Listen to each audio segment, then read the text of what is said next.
Assalamualaikum warahmatullahi wabarakatuh. Saya Muhammad Faiz Ardiansyah dari kelas SME ingin membuat video tugas kaidah fikih tentang salah satu materi kaidah fikih, di mana yang saya pilih di sini adalah kaidah fikih tentang ibadah.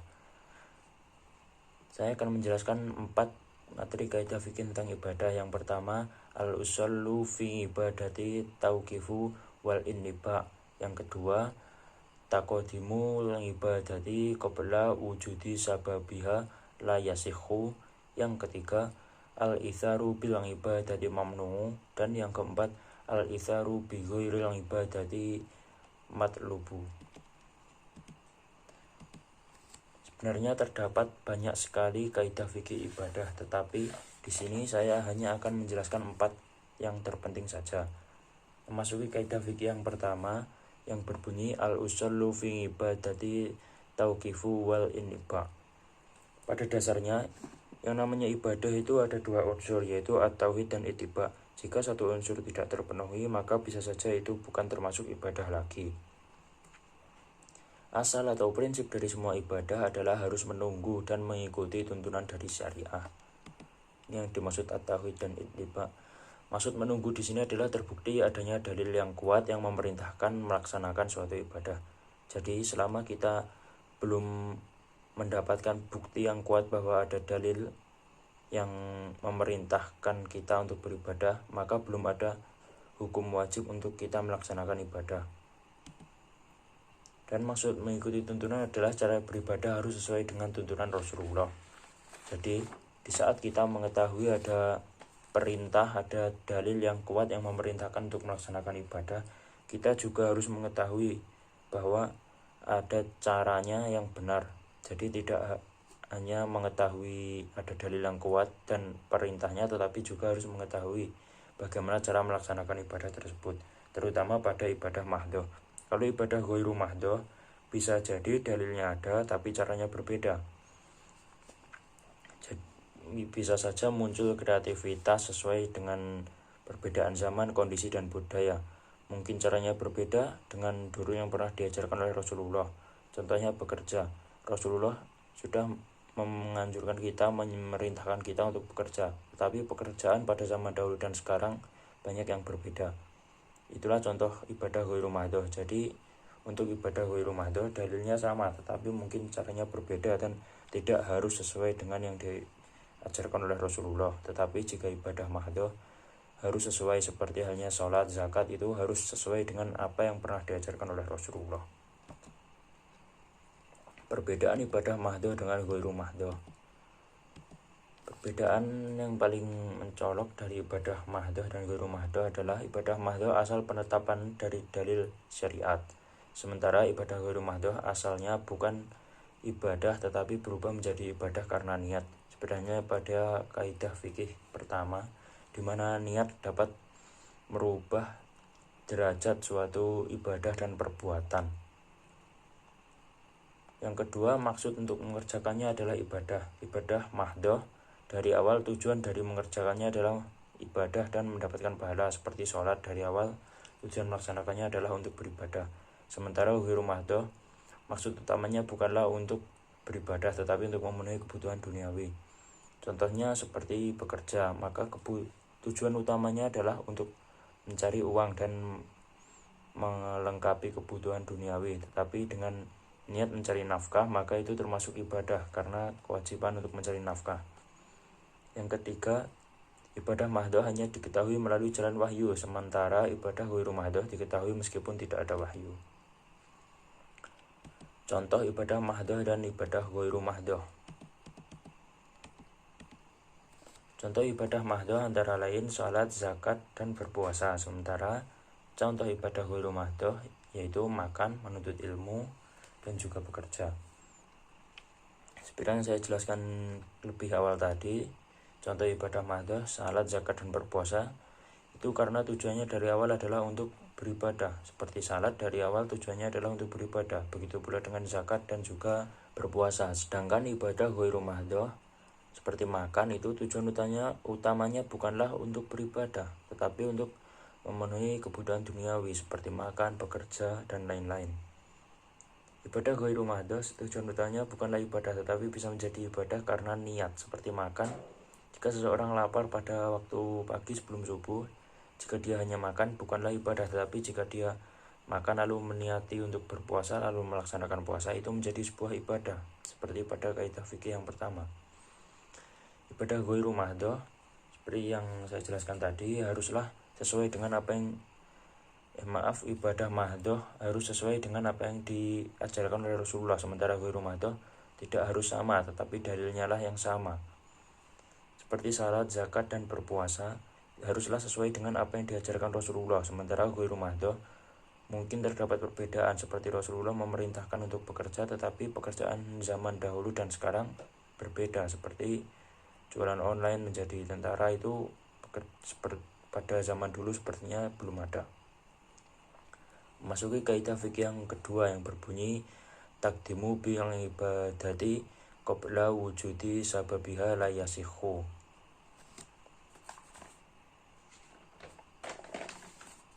Ibadah yang dikerjakan mendahului sebab dianggap tidak sah. Sebab adalah sesuatu yang tergantung kepada adanya hukum. Jika sebab tidak ada atau belum muncul, maka hukum ibadah tidak ada. Jika sebab muncul, maka hukum ibadah pun juga muncul. Penjelasannya di sini adalah jika ibadah seperti ibadah mahdoh itu terdapat sebabnya. Jika melaksanakan ibadah sebelum muncul sebabnya, maka dianggap bukan ibadah, seperti contohnya sholat duhur. Itu adalah contoh ibadah mahdoh, itu adalah hukumnya wajib, tapi jika sebabnya belum muncul maka belum ada hukumnya. Jika kita diwajibkan untuk sholat duhur, tapi jika masih jam 7 pagi maka belum ada hukumnya wajib, karena sebab sholat duhur adalah waktunya tergelincirnya matahari. Jadi sebelum muncul sebab itu tidak ada hukumnya untuk sholat duhur, tidak diwajibkan. Jika kita melaksanakannya maka tetap tidak dianggap ibadah. Lalu perbedaan syarat dan sebab. Syarat yaitu sesuatu yang tergantung kepada adanya hukum. Jika syarat tidak ada hukum. Tapi dengan adanya syarat tidak menjamin akan adanya hukum, sementara sebab sesuatu yang tergantung kepada adanya hukum, dengan tidak ada hukum. Jadi perbedaan yang paling jelas antara syarat dan sebab adalah sebab dengan adanya sebab maka akan mewajibkan suatu hukum, tetapi dengan adanya syarat belum tentu mewajibkan adanya suatu hukum. Seperti saat kita berwudu, wudu adalah salah satu syarat sholat, tetapi dengan kita berwudu maka tidak ada hukumnya wajib setelah wudu kita sholat. Berbeda dengan sebab, jika matahari sudah tergelincir maka ada hukumnya wajib kita melaksanakan sholat duhur. Contoh syarat dan sebab. Di sini saya menggunakan contoh sholat duhur. Syarat sholat duhur antara lain, syarat wajibnya adalah Islam, berakal dan balik, dan syarat sahnya adalah suci dari tempat dan pakaian, menutup aurat dan menghadap kiblat. Sementara sebab dari sholat duhur adalah masuknya waktu sholat duhur sebelum matahari mulai tergelincir, maka belum ada hukum sholat duhur. Jadi syarat dan sebab sama-sama pentingnya, sama-sama menentukan sah atau tidaknya ibadah, dan sama-sama posisinya di depan sebelum hukum. Syarat ditambah sebab maka hasilnya adalah ibadah yang sah. Jika salah satu tidak terdapat, contohnya mungkin syaratnya sudah terpenuhi tapi sebabnya tidak, maka ibadah itu tidak sah. Dan begitu pula sebaliknya, jika sudah ada sebab tapi syaratnya tidak terpenuhi, maka ibadahnya pun tidak sah. Seperti di sini, jika kita sudah syarat wajib sudah terpenuhi, lalu syarat sah pun sudah terpenuhi, tapi sebabnya belum muncul, kita melaksanakan sholat maghrib tetapi belum waktunya sholat maghrib, itu masih waktunya sholat ngasar, maka itu tidaklah ibadah, tidak termasuk ibadah. Begitu pula sebaliknya, sudah masuk waktunya sholat maghrib tetapi kita belum suci, pakaian kita masih kotor, maka ibadahnya pun tidak sah. Memasuki kaidah yang ketiga yang berbunyi al-itharu bil ibadati mamnuun. Artinya mendahulukan kepentingan mendahulukan orang lain pada perkara ibadah adalah terlarang. Kita rela berkorban demi orang lain pada perkara ibadah itu dilarang dan boleh egois pada perkara ini. Maksudnya adalah kita tidak boleh mementingkan orang lain dan mengalah jika itu perkara ibadah. Contohnya adalah haram berkorban pada perkara wajib. Contoh di sini mendahulukan pekerjaan daripada sholat, mendahulukan sedekah daripada zakat. Kita tahu bahwa sedekah itu hukumnya sunnah, sementara zakat adalah wajib. Jadi kita tidak boleh berkorban pada perkara wajib. Lebih baik tidak bersedekah daripada tidak berzakat. Utamakanlah berzakat terlebih dahulu. Dan juga pada mendahulukan pekerjaan daripada sholat, kita tidak diperbolehkan karena sholat adalah ibadah, sementara bekerja bukanlah ibadah. Walaupun bisa menjadi ibadah jika menggunakan niat yang benar, tetapi tetap dari awal bekerja tujuannya adalah duniawi, sementara ibadah seperti sholat adalah hal yang wajib. Yang kedua adalah makruh berkorban pada perkara sunnah. Contohnya adalah saf terdepan dalam sholat berjamaah. Saat ada satu saf yang tersisa kosong, lalu kita harusnya dapat maju, lalu kita mengalah dan memberikan saf itu kepada orang lain, maka itu hukumnya makruh.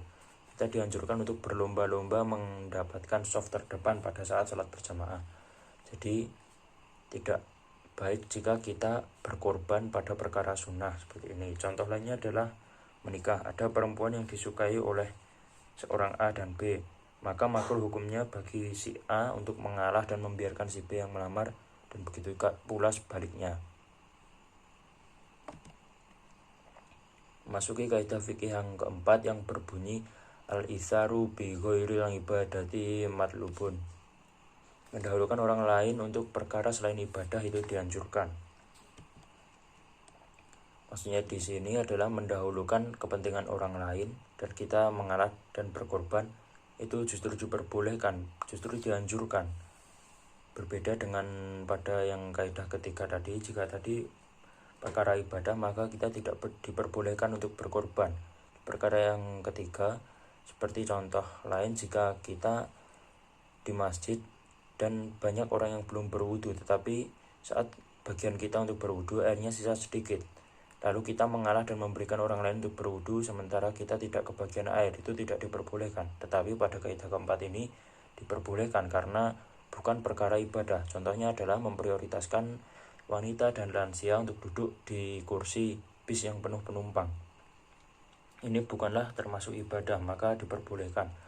Bahkan sangat dianjurkan karena ini termasuk tolong menolong.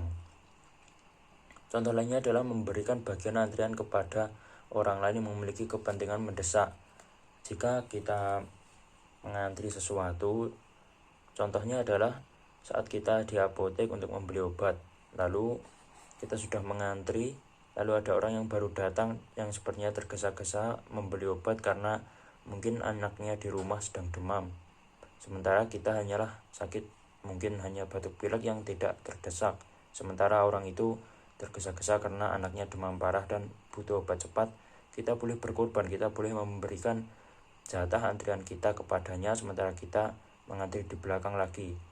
Itu termasuk sebuah kebaikan dan diperbolehkan seperti itu karena bukan termasuk hal ibadah, berbeda dengan kaidah ketiga lagi.